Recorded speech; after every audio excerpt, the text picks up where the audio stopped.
Good morning. It's the Itchy and Scratchy Show. Speaking of itchy and scratchy, like I just told you before we went live, I'm a little like in a haze, a Benadryl hangover from my allergy. Benadryl would be a good name for me. Oh yeah. Well, today it's Uncle Jocko. What does that mean? Explain it. Uncle Jocko is the vaudevillian Tumblr in the opening scene of Gypsy. When Dainty June is auditioning for that, and Rose comes in screaming at him to sing Some People. And the reason, we'll talk about the reason after we roll the credits. But where are all our friends? There's a bit of a delay, so it takes them a while to roll in.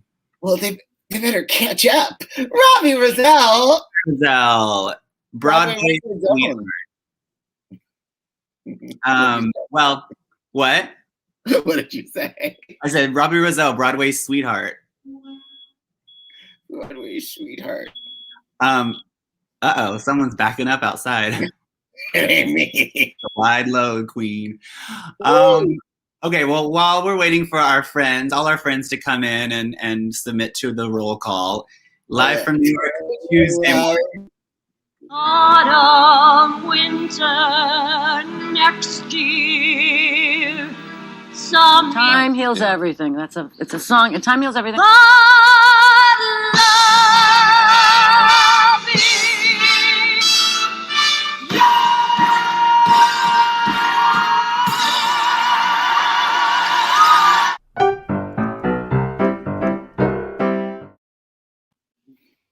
Grandpa Paul. So when I watched the clip just then, I'm like, the clip meaning like Bernadette Cady, like our clip. Yeah, our clip. I am so like half in a Benadryl haze and like half like 2 cups of coffee in, so I'm like hyped up on caffeine. So for some reason in that like space, I watched Patty say, "Time heals everything. It's long. Time heals everything." And it sounded like she was speaking in tongues or something. Like all I was hearing was like vowels. I mean, honestly, all you hear with Patty anyway is vowels. But I don't think you should blame yourself for this. It's really on Patty. It was just like I could not even understand her saying English words. They're debatable that they're English. Terrence Stain. Yes, Robbie Roselle. You can credit me on a blurb for your first book. A slow call. A slow call. Hello. Isidro, hola. Isidro, hola. You know what hola means? Because I've been refreshing my Spanish on Duolingo this week. Oh, I'm glad you're making good use of your pandemic time. Yeah, well, and basically just good use of my phone time. I'm like constantly attached to my phone. So I was like, if I'm on my phone, I might as well be doing something productive. And it's a good trick because it tricks you into thinking you're on your phone, but you're actually learning a language. Good day, Douglas. Hello. How do you pronounce your last name? Is it Fami or Fami? Like Infamy would be a good title for your one-man show. Douglas Infamy. Michael Cooper. I was just listening to some beautiful Michael Cooper music this morning.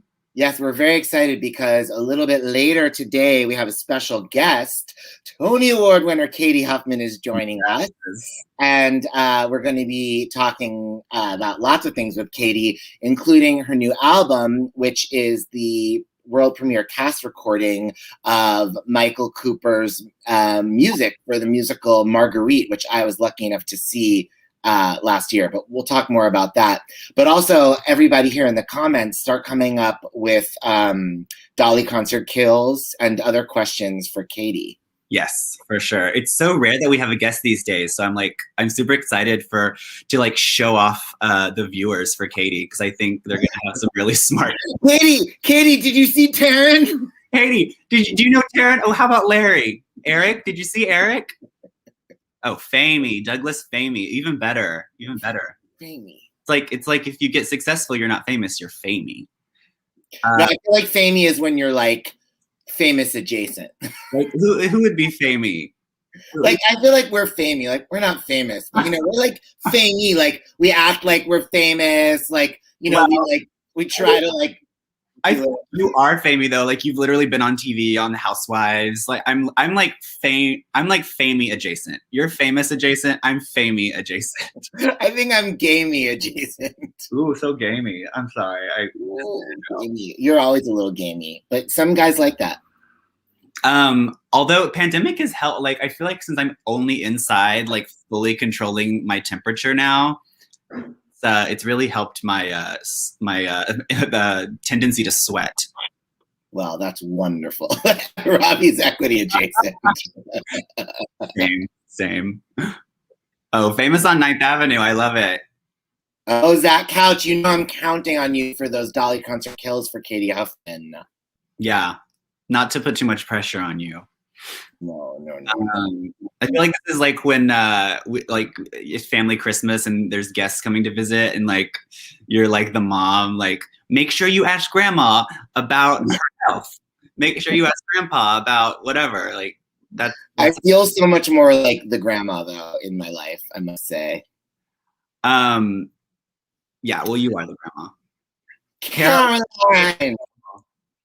I have a new friend, a Jew friend, a blue friend named Caroline.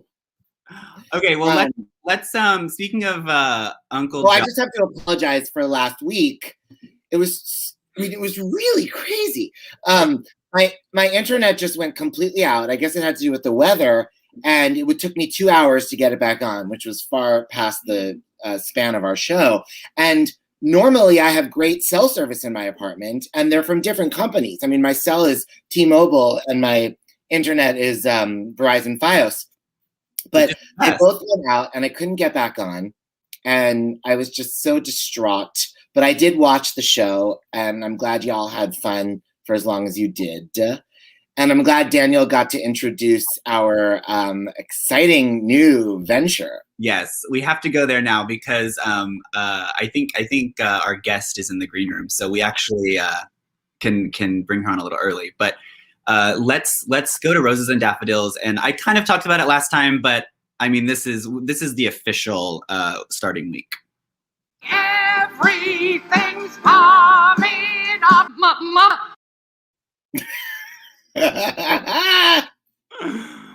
Oh God. Okay. Why don't you explain this? Well, hashtag Roses and Daffodils is going to be a Spotify playlist that we are creating that is going to be the definitive Gypsy playlist, which will be the best versions of the Mama Rose songs sung by individual different actresses from the Gypsy cast recordings, including the including the TV movie soundtrack cast with Bette Midler, but not including the original motion picture soundtrack because it's a little confusing because you don't know if you're listening to Roz Russell or Lisa Kirk or, so we're not going to go there.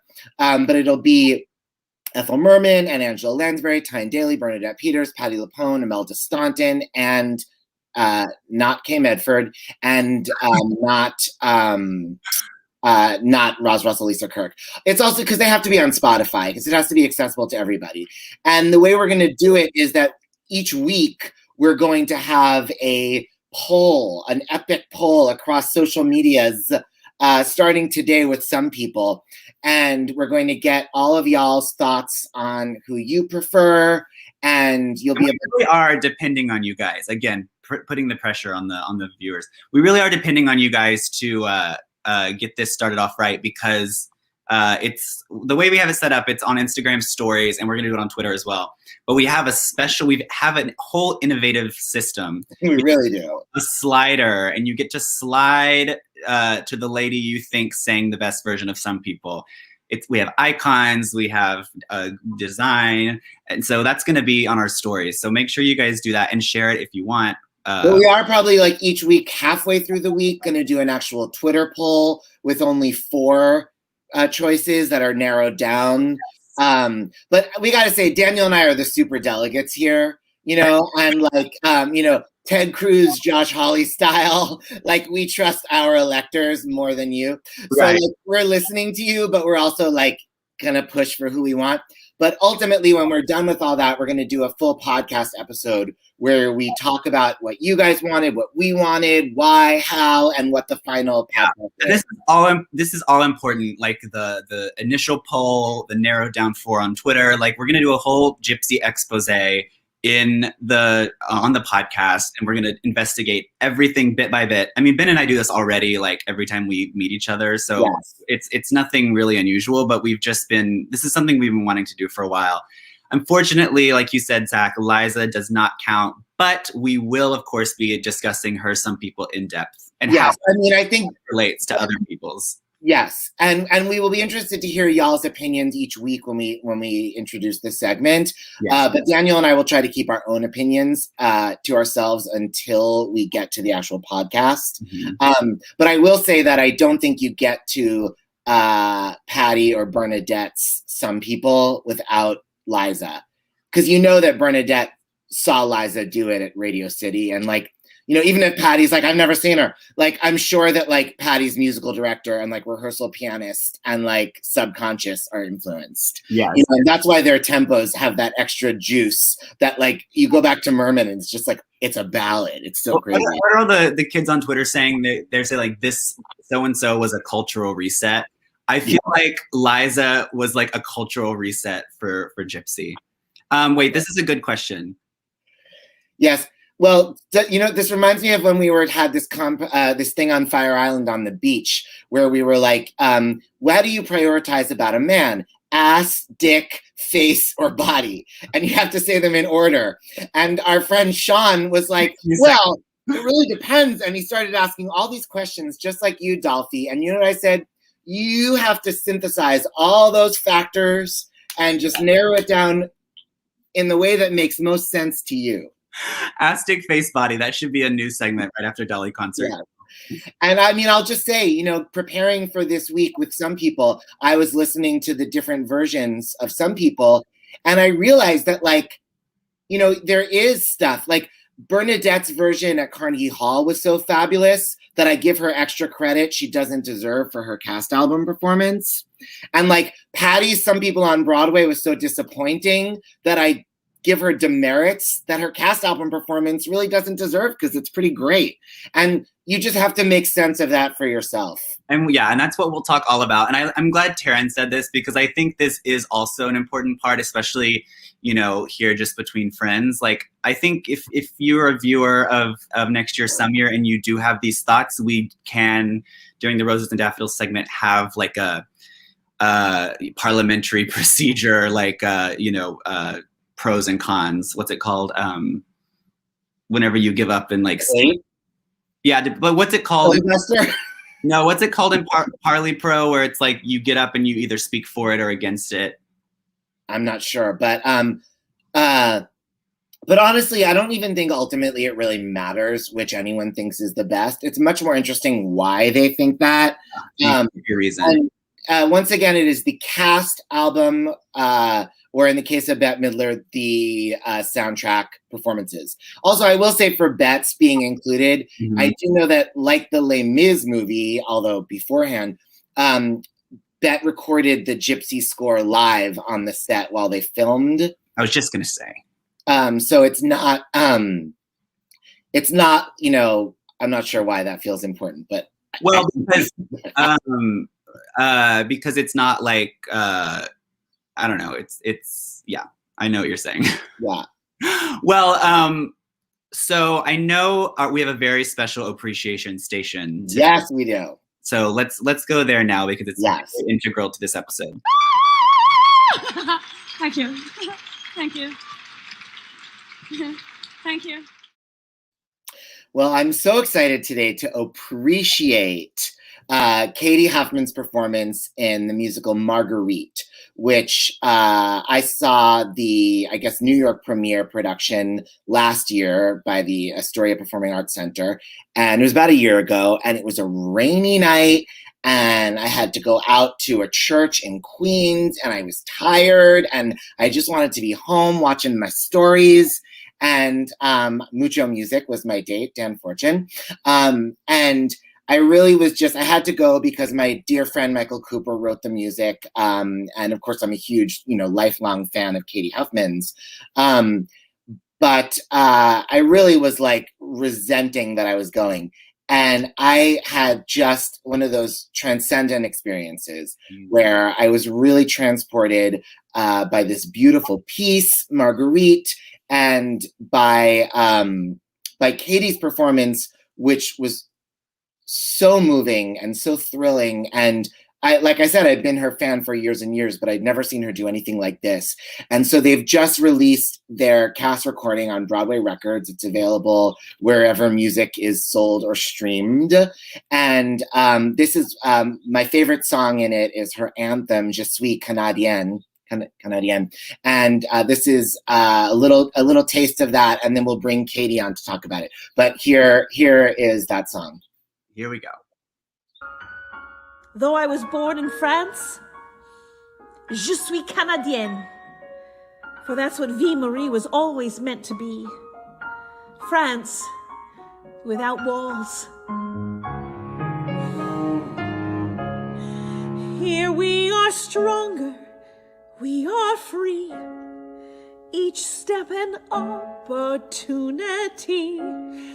Every forest grows from just one single tree. Here is our destiny. Everywhere a beauty abounds. Hear it in the shimmering sounds. See it in the sights dancing wild in our eyes. Now we know we're home once again. Tout est beau et tout est bien. Without cloister, we are Canadienne. When no walls hold you in, je suis Canadienne. Strong and proud and free, je suis Canadienne.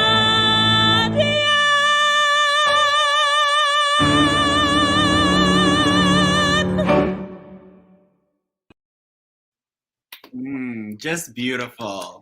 So beautiful. It was such a fascinating story about this French nun that I guess was one of the original settlers of French Canada. What is it, like Ontario? And and it was such a moving story, and it was so uplifting, and it was a one-woman show, and Cady was just so captivating, and I'm so excited to have her here. So let's bring her on. Here we go. Winner, Cady Huffman. Hi, Cady. Well, hi, guys. Let me just get centered. Okay, there you go.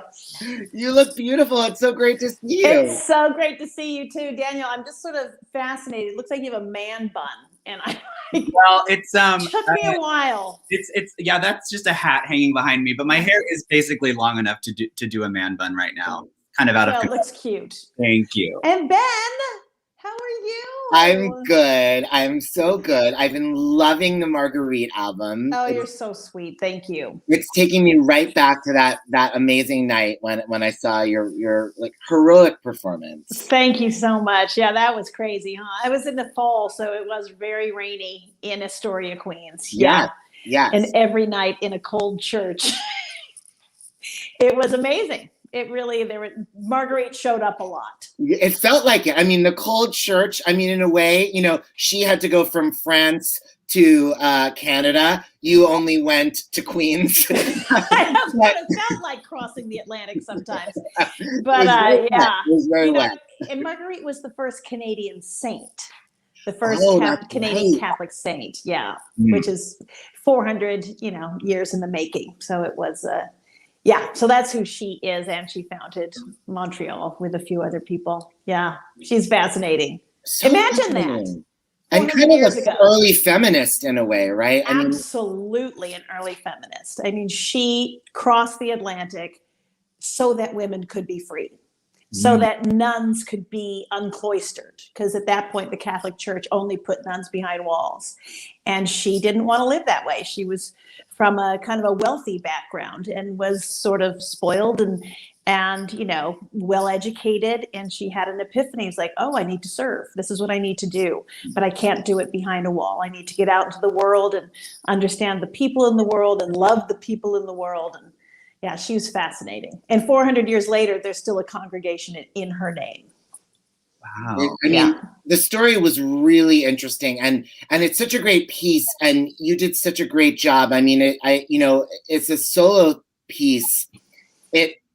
You created such a vivid world. It's like I can still picture that show as if I saw a movie about her life, even though, you know, there was hardly any set. I mean, you used the church itself, which was a good, you know, it was a wonderful, like, I guess almost environmental kind of a production. Yeah, and we had to create a ship, and we had to create, you know, Native Americans and invasions and feasts and festivals and, you know, children. And I mean, there was so many things we had to create with the lighting and the imagination of this really charming church, though. I mean, what a sweet space that would, oh my God, we only did it a few days a week. And then they would move all of our lighting equipment aside to have, like, oh, that was unexpected. So it was a matter of refocusing every time. It was interesting. Well, it's a big difference from your roles on Broadway, where you don't slightly, and learning 80 minutes of music and basically history lesson was the hardest thing I've ever done. I needed like one more week. I just needed one more week. Maybe I saw you late in the run, but you were ripe and ready when I saw you. Oh, thank you. Yeah, once I was in me, I was like, oh my God, I can like ride this hard. I mean, I've been a fan of yours for so long. I mean, I saw you in the Will Rogers Follies 30 years ago, you know? Yeah. And 30 some I think of you as like a sexy belter, like a young Dolores Gray or something. And this music was like pop opera, really high and just legato and these phrases. And I mean, you were like so muscled up in that. Was that a big challenge for you? Well, it is interesting because I was a trained opera singer as a child. That's what I trained in. Yeah. And a coloratura, you know, that's what we were working toward until I was suddenly on Broadway and all they wanted me to do was belt, which was fine. You know, I have a natural belt and a trained belt, but nobody knows that I have this sort of soprano, more legit and more sort of facile than I'm normally allowed to do. And I'm always playing huge characters, you know, I have a big accent and, you know, things like that, and the funny songs. So it was awesome. I'd been working with Anton and Michael. We had done the reading of this a few years before. So I was familiar with the music and it had changed quite a bit. But so for some reason, they trusted me with it back then. And then I guess they figured out that I had those chops. But yeah, it was exciting because to use more of my training was it was a thrill and a huge challenge. But yeah, I mean, it's all those things, you know. And now you're bringing me back to Astoria eating an omelet on the corner, you know, resting in pews, you know, like my equity cot was a pew, you know. Oh, that's too funny. Yeah. Well, I hope the show has more of a life, and I this wonderful album will certainly bring it to more people. Yes, thank you. And I never got to see the show. I'm so sad. But listening to the album this morning, it's very. I guess is it most of the show on the album? It's the whole show, pretty much on the album. Yeah. So I felt like I wasn't missing anything. I was really getting the whole story and the way it's narrated by the main character, by you. She tells the story in song, and so it's really, really thrilling to listen to. And thank you. You know what's going on even if you've never seen the show. Yeah, it was a bold undertaking, and they just did. You know, we recorded this March last year or April last year, so right at the beginning of the pandemic, the APAC, Astoria Performing Arts Center, had to close a show. Right, they were doing a show in a storefront, so they were still renting this space. They're like, "What can we do with the space? We're going to set up a booth and record Marguerite." So we did it. Yeah, it is an unusual piece. And to hear the way Anton tells a story is very unique. And Michael's melodies, which are so beautiful, and how they come together for this kind of wild ride of this 17th century nun. Yeah. And we were supported by her congregation. So I had the majority of the audiences were these nuns who are her, followers. And it was fascinating. And they were so full of light and life. And, I don't know if you guys, I don't think you're Catholic. No.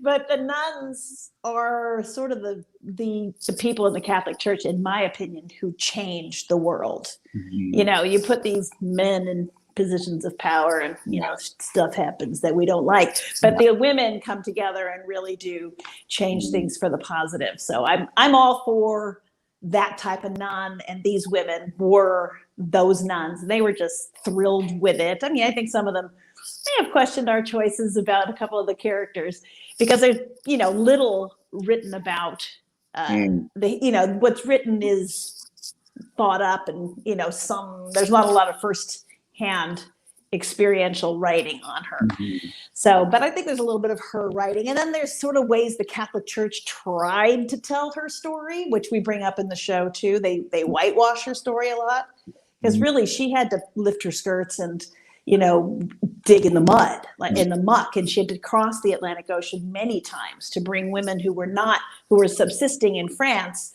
to this new land where they had to be, strong and tough and populate, which was also very difficult. So the Catholic Church sort of tried to whitewash her story a little bit. And I think it was much more difficult and much more crazy than they gave her credit. So I was glad that we could sort of open up her story a little bit. And anybody who was pioneering 400 years ago, imagine how dark it was when you got here. Like there were no lamps. It's like Truly. like no one. When you cut down a tree, it was like the community had to cut down a tree to clear something, to build anything. It's just like all those pioneers. We think we have it hard now in a pandemic. Well, they were having their own pandemics and having to chop down trees, build their own homes. And, it's just crazy and survive Canadian winters. Yes. Yeah. Wow, I can barely stand it in Brooklyn. Exactly. I know. Like when I complain, all I have to do is remember Marguerite. It's like, okay, yeah, I bet. Cady, we're just going to not complain too much. Yeah. Well, listen, it's all relative, whatever a person's experience is. That's the limit. And I think that, excuse me for chat, I'll just keep going. But that is sort of the moral too, is as we challenge ourselves, the human spirit, the human condition is extraordinary. Yeah. And we can push ourselves to extraordinary lengths and survive and thrive and help each other out. And, it's a real heroic story. Well, that was some of the stuff that really actually had me weeping at the show. I just want to remember what song it was that I was really so many. I get very emotional even listening to that. Just again, I was like, yeah, I can't remember what's happening at that point in the story. I'm like, I think it was cabbages and pumpkins. There were the parts in the show where the good things were happening, when the spring was coming, and things were growing and people were surviving and the community was growing and she was having success. That's where it was such a feeling of elation that was, it's like you go through these dark parts of it, it was really, everyone should listen to it. And also I should say, Michael Cooper, my friend who wrote the music, did such a great job, but also Anton Dudley, who wrote the book and lyrics, really, it's such an achievement. And I hope they publish it because I think, it's a show that would be great for people to do everywhere, Right. When I listened to it, which is, I had to do it by myself, sort of pacing around the house because it is a very emotional thing. And to hear yourself is always, but I could hear myself listening as a teenager. And I think there's a lot of songs in there that kids will want to tackle, that the musical theater family will want to hear again. We'll want to sing at auditions. We'll want to, there's a few in there that really, really went, oh yeah, that's a song we can all really dig our teeth into, not easy. Then there was that crazy one, right? had to, you know, take the hatchet from the Native American and save the world, which is, you know, all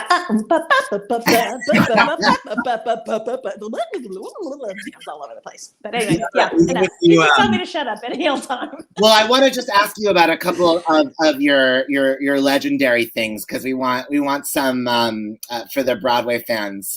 Some a few viewer comments here. Oh yes, they're so sweet. Thank you, Daniel. Thank you so much. Oh, everybody, Pam, hi. Well, speaking of the producers, I was watching this great documentary about Mel Brooks, and he's just cracking me up so much. Yeah. And I was like, and he must have. I just have to know. I dropped you. Hold on. Now you got to see more of my house. I have to ask you if you can tell us even just one Mel Brooks story, because he just seems like must have been so wild, and especially for you as like the hot piece. I'm sure that he loved you, and you guys had a well. We got along great. You know, Anne Bancroft was around all the time, and I loved Annie, and they were such a team. You know, that was a solid team. Great to see people that much in love after all those years of being married and being two icons that I grew up with. It's just sort of extraordinary that they were both there. And Mel is, you know, I've been so fortunate to work with a few of our icons, directors and writers, and their voices are unique. You know, he's utterly unique. He doesn't say what you expect him to say, but he will work the room as Mel Brooks. He goes into, you know, he goes into a restaurant, he will go up to people and be Mel Brooks, and, you know, you will not be disappointed. And then in the work environment where he was the writer and not the director, he and Tom Meehan sat quietly and really were working on the show, which there wasn't much to do. I tell you, from the first time I read that show, this much changed. I mean, there were not the tears of whole things being dumped, and, you know, the show was pretty darn perfect. But when he's working, he's quite serious and quite clear. And he's hilarious. I mean, the one story I will tell you, and I mean, there's, you know, these stories can go on and on, but when we did the first, because I was in it from the very, very, very, very beginning, the very first public reading, I was Ula, by the grace of God, truthfully. Like how that all happened was it just happened. So we did these two readings at these old studios. The studio doesn't even exist anymore. And after the first reading, were all these suits who are normally not the greatest audience and not the kindest audience, were purple in the face laughing, like they just eating this stuff up.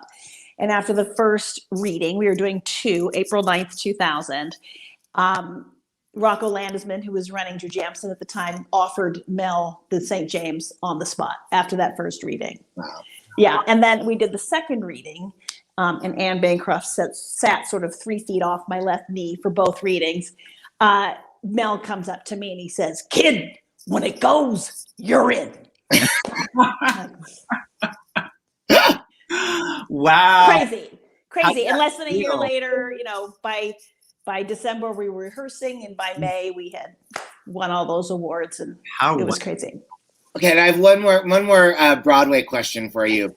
Because I was like looking up your history, because I didn't really know. I guess I did know that you'd been in La Cage, but I didn't even remember that you'd been in Big Deal, like, you know, before I was aware of you in Will Rogers Follies.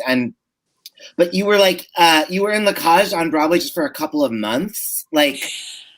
Yeah, well, here's what happened. I did what we were calling the first national tour. It ended up being the Los Angeles company. So in essence, it was the first national tour. We went to, you know, the big district in San Francisco at the Golden Gate for a few months, and then we went to the Pantages in LA for about 9 months. You're from California originally. I am. Right? So I auditioned at the Debbie Reynolds Studios, you know. And in Burbank, North Hollywood. Yeah, open call. I wore literally my 6th grade T-shirt cut off with red trunks, you know. And then they flew a bunch of us from LA to New York to see the show, to put the boys in makeup, to re-audition us on the stage where they were doing the Broadway show. And I was 18 years old. Wow. So I was just like, I'm happy, I'm tall, I can sing, you know.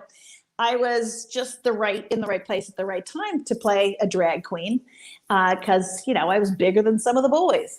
And then it came time. The woman who originated my role on Broadway was leaving, and they asked me to come again at 20 years old, almost dumb enough to say I'll have to think about it, and then I went, and when I got there and I rehearsed October and had a couple of months in the show. I had to learn. The only thing I had to learn was a new finale. But during that time, Bob Fosse had open call for his next show, so there was no way I wasn't going to go. I was 20 years old. Like, I had the energy to do anything. And somebody said, "Oh, don't bother going. It's going to be an all-black show." And I was like, "Well, I don't care if it's a purple show. I'm going to go dance for Bob Fosse." And, it was just one of those crazy things. I think it might have been that I just had no pressure because I was in a Broadway show and did not figure Bob Fosse would choose me. But, as like 3 days of auditions went on and they kept on cutting and he kept on coming up and saying, "Please stay," I found myself cast in his next original musical. So it all happened that quickly. I hated leaving La Cage, but how can I say no to Bob Fosse? Right. Oh my God, how wonderful. Yeah, I realized my story is not a typical story. Like, I did 2 Broadway shows within a span of, months. Wow, I there'll be many more, and hopefully Marguerite. Yeah, we play a game with all our guests, which is kind of like the game Marry, Fuck, Kill. Yes. So this is called Dolly Concert Kill. Yes. Here, let me play the intro. Okay.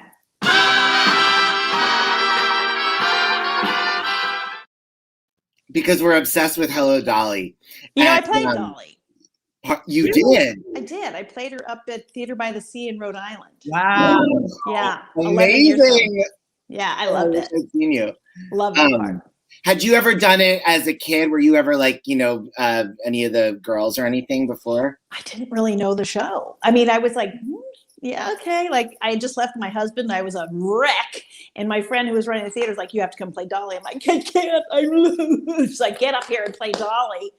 And then I got into rehearsal thinking I didn't know the show. And I knew all the music. I was like, how does that happen? Somehow this is just in me. Like, I just know the music because it's that sort of iconic to we musical theater geeks. Yes. Yeah. Well, that's us, and we love it. And so we make our guests, we'll give you 3 performers, and one of our viewers has already submitted 3 for you. Okay. And you can choose one that you would love to see as Dolly Levi, one you would love to see in concert, and one who you'll kill. Should never. And they chose 3 especially for you, that your co-star from Big Deal, Loretta Devine, and from I lost it now. And from State Fair, Karen Ziemba, and wait, who was the other one? Dee Hoty. And Dee Hoty, yes, from Will Rogers Follies. Well, how dare you? I know all those women. I listen. It was Adolfo. I was not me. Adolfo did homework. I am really struggling here. You don't really have. It doesn't have to be about killing the third one. They can just go on vacation. Let's just send somebody on vacation then, because I think concert chill. I think Loretta should play Dolly. Yeah. I think her sense of comedy and her incredible voice. I just really think she could really play Dolly Levi. Dee Hoty, I just want to hear her sing it. Just please have Dee Hoty's voice. Karen Ziemba, it can do anything, but she's gonna take a vacation. For this, she needs it. She works so much. She works a lot. You can put her into anything. Truly, she can be on any list, and we can have her play any part. Truly. Yeah. So, she's gonna take a vacation for this one. Yes, wonderful choice. I want to see all those. Yeah. Well, Cady, thank you so much for joining us. You're so wonderful. Thank you guys. I can't wait to see you on stage again. And I want to see you. I still haven't seen your Peggy Lee show. And I really want to see that. And But I'll be listening to Marguerite to tide me over until then. Oh, you're so sweet. Thank you so much. Thank you. All right. Well, Thank you, stay Daniel. warm and don't go crazy. I'm gonna do my best. Thanks. Hey, how do I get out of here? Do I have to do it? Got you. I love that. What a delight. I love Cady so much. She's the best. She's the best. People were after I posted that we were having her, people were messaging me being like, I love Cady Huffman. I love Cady Huffman. You know, I didn't have time to tell her this, but the first time I saw her live was in the Nance. It was right after I moved to New York, and I saw the Nance on Broadway, and it was just, I mean, I love that show. One of my great theater going experiences. But I remember seeing Cady and just being like, this woman is a star. Like her stage presence, just her acting was so wonderful. Yeah, she's really wonderful. And also previous Broken Records guest, Andrea Burns, was so fabulous in that. Yes. Oh my God. I think that show, it was on like a Great Performances or something. Yeah, absolutely. Well, speaking of great performances, we have truly an epic, what do you call it? Name That Belt that I had ready for you last week. I'm convinced it's what broke the internet. Yeah. And all I want in the world is to give you these to guess. Okay, well, let's go to Name That Belt. Let me find I love an intro. I love your intros. I love you. Really sing out. You really build a song. There are very few of us left. All right, I'm so excited to hear what the song is. Okay, well, I won't even say it because I'll let the song speak for itself. Here is our first lady. When you wish Adina? Yes. Giving you that, Adina. Speaking of Adina, I finally took your recommendation a year late and watched Uncut Gems. Oh, which was so great. So great. Very stressful. Very so good. So good. Adam Sandler could be nominated for that. And Adina showed her acting chops. Wonderful performance. Adina's such a great actress. I mean, we all know that she won a Tony, but not necessarily indicative, but she is a great actress. Just hearing that clip, I can hear the top teeth. So good. I was very excited. She's very top teeth. I was very excited about this Name That Belt because they're all ladies like that. I think you're going to get them all right away. I'm so excited. What a good song to choose too. It's I know, right? One you don't hear very much. I love it so much. Well, apparently you have heard it a lot because literally everyone I've ever heard of has sung the song. Yeah. It was like Daniel's mom, When You Wish Upon a Star, 12 words. So here's Daniel's mom. When you wish upon a star, makes no difference. Diana? Yes. Diana Nolen. Oh, I wish Diana was my mom. No, I don't mean that, Mom. I'm glad you're my mom. It's okay. She's not watching. All right. Here's a woman who's not your mom, but she's someone's mom. When you wish upon a star, makes no difference who you are. Anything your heart desires will come to you. Oh. If your heart is in your dream, no request is too extreme. When you wish. Yes, Zach Couch. Good job, Dan and Zach. And she's Larry Hagman's mom. Wow. So jealous. I am so humiliated. Everyone knows this except for me. I don't really know Mary's voice that well. The thing about Mary Martin's voice, though, is that she does so much like backing out of the note that it's not great for this game because she's like, when you wish upon a star, makes no difference. It's like you really need that like pingy forward placement to get in the here. I think that beeping we heard outside of your window earlier was Mary Martin backing out of the note. Here's someone that does not back out of the note. Uh-oh. You wish upon a star. Oh. Patti LaBelle. Yes. Very good. Very good. She wasn't even going too crazy yet. Except for Mary, these are like people I listen to like daily. Daily. Speaking of people that one of us listens to daily.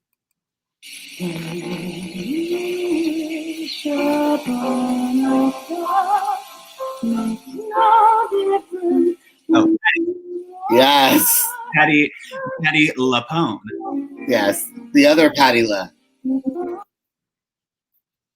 Oh my God, I'm so happy. I'm doing so good. You are doing so good. You probably won't get this one. When you wish upon a star, makes no difference who you are. Anything your heart desires will come to you. If your heart is in your dream, no regrets. Yes. Yes. Yes. Adolfo. It is Susan Boyle. Incredible. Oh, wow. Zach Couch, Elaine Page. Ooh, That you'll be hearing from Elaine's lawyers. Wow, Susan sounds great. Yeah, she's a very good singer. Her voice doesn't match her. I know, not at all, not at all. I almost sounded like Adina in the beginning. Yeah, I was gonna guess like a poppier singer. I was gonna guess Celine or someone. I don't know why I always think she's gonna sound like Marilyn Horne or something. Well, I do know why, but it's not nice. But it is true. You expect like that. What's it called? Like a mezzo. Yeah, yeah. All right, here is a Broadway gal. In your heart is in your dream. All request is too extreme. When you wish upon a star, as dreamers do, fate is kind. She brings to those who love the sweet and Donna Murphy? Who? Donna Murphy? No, but Donna will be so pleased. This person's taking it faster. I like it. Picking up the tempo. Well, she looks to be pregnant in the video, so I think that she doesn't have a lot of time to waste. Cutting it close. Like, I think my water's breaking. Let's go. Yes, that couch. Excellent. Oh my God. Oh, wow. Good job. I'm glad we're having some Susan Egan time on the show. How do you feel about Susan Egan? Christiane Knoll's a good guest, Alfie. You know, I think she follows me on Twitter or something, like, weirdly enough. So I like her. That sounds very famey, I gotta say. Amy. I respect her so much because she was, of course, the original Belle, and that was kind of a reason to respect someone. Well, that was the reason. That was the show that really got me into Broadway stuff because of my second grade teacher, Mrs. Cranford, bringing back the Beauty and the Beast merch from her trip to New York, and it just like obsessed me. So I looked at pictures of Susan Egan hours and hours on end in second grade. You know, I saw her on Broadway in Triumph of Love, opposite Betty Buckley and F. Murray Abraham, and a great cast: Kevin Chamberlain, Chris Sieber, Nancy Opal, Roger Bart. I could go on. Stacked cast. Stacked cast. And I mean, it was really all about Betty for me. But Susan was like, she was so sprightly and springy and pingy. Sprightly and pingy, the Susan Egan story. Indeed. Here is someone who's also sprightly and pingy and who has replaced Susan in the show.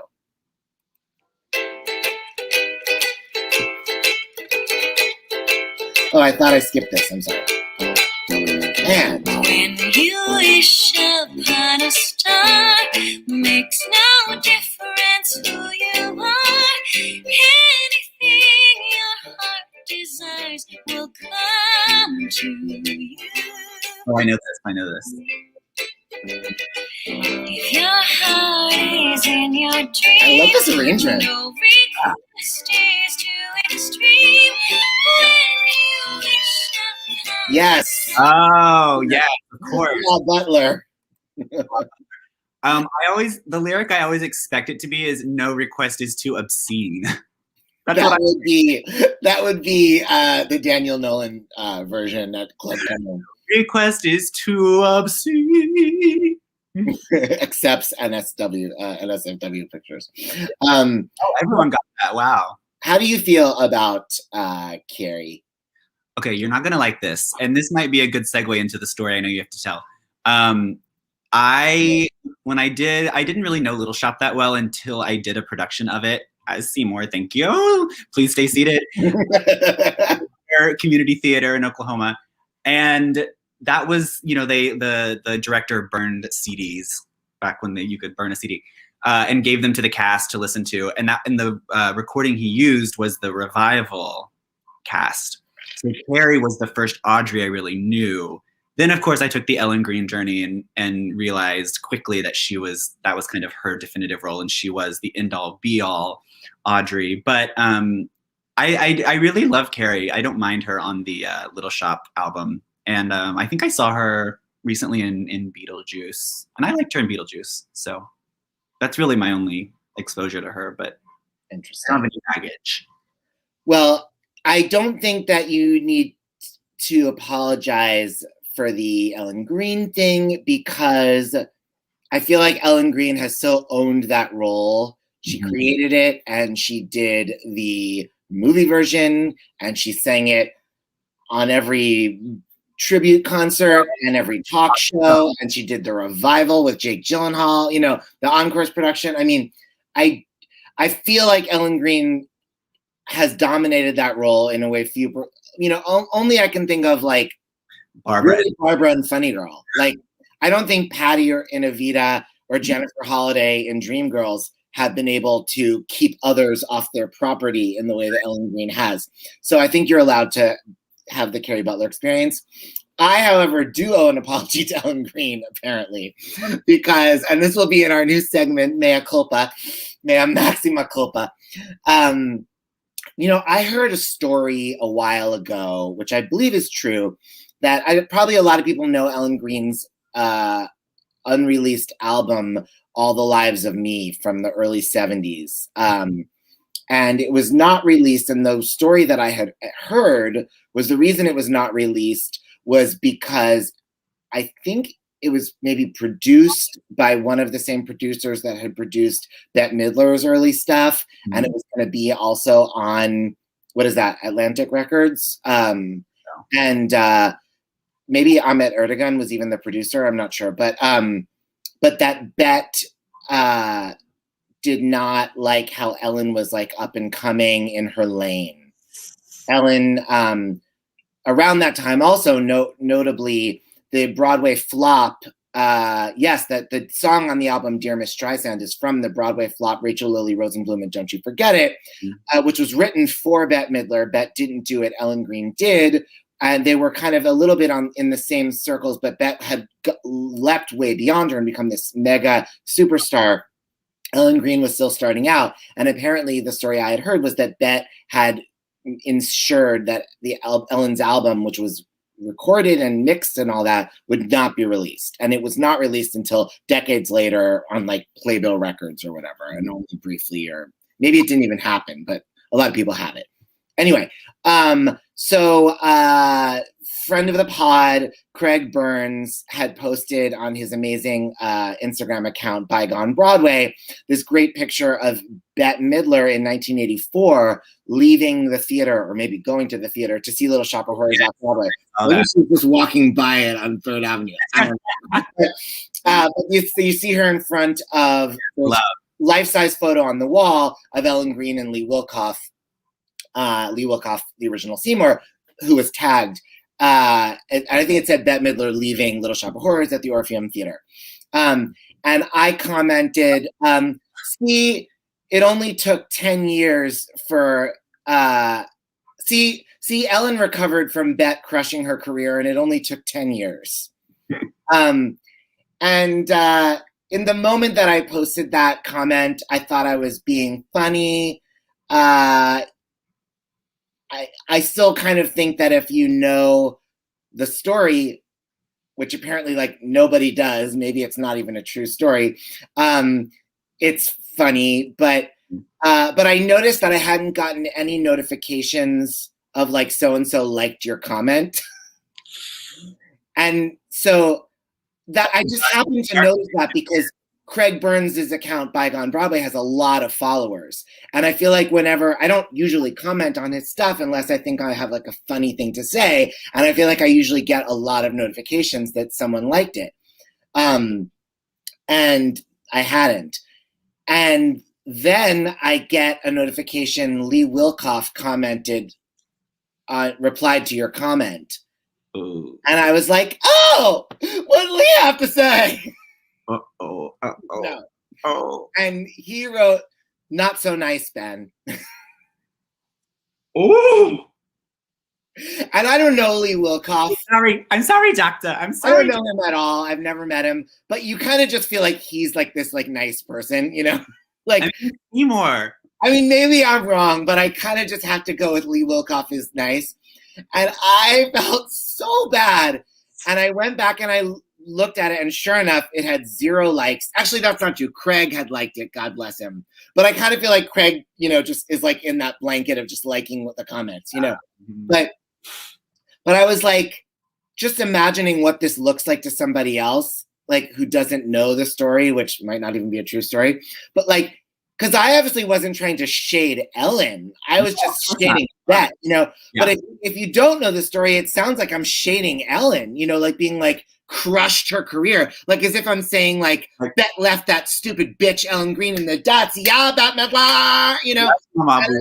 I just was so horrified. So I deleted the comment. But Lee Wilkoff, I'm sorry. Ellen Green, I'm sorry. I'm a piece of shit. What can I say? Well, on that note, this has been next year. No, I'm just kidding. That's like, by the way, 17 more windows for you of Name That Belt. Well, okay, we can do a few more. I love Not So Nice Ben. That's very Patty. No Ben. That's what the segment should be called. Not Mea Culpa. It should be called Not So Nice Ben. Not So Nice Ben. Okay, you've heard it here first, folks. Okay, give me a few more, and then we're very short on time. Oh, how am I to choose? Okay, it's the top 2 or 3. All right, or should we just save these for next time? No, we don't want a clean break. It's already been 2. It's already been 3. We can extend it to 3 weeks. Okay. Here you go. When you wish upon a star, makes no difference who you are. Anything your heart desire will come to you.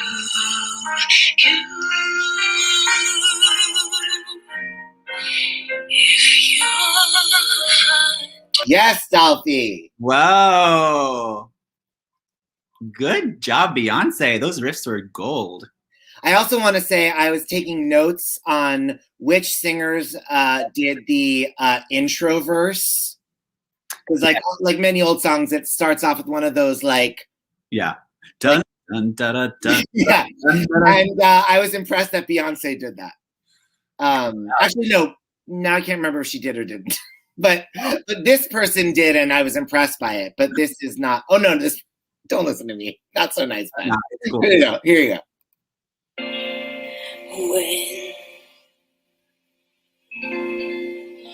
When you wish on a star. That's Whitney. Nope. Oh. No difference who you are. Mariah? No. Christina? Yes. Christina's voice. We forget how amazing Christina's voice is. Speaking of amazing voices. When you wish Oh. oh. Makes no difference who you are.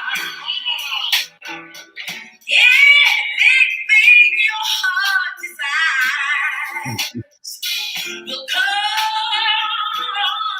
It will come to you. If your heart is in your dreams. Yes, Adolfo. Crushing it. Like, Good just job. like Bette Midler did to Ellen Green's career. Oh God, there's so many wonderful choices. Okay.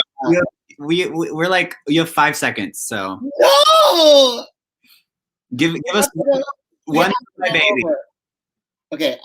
I just have to choose the good ones. They're all good.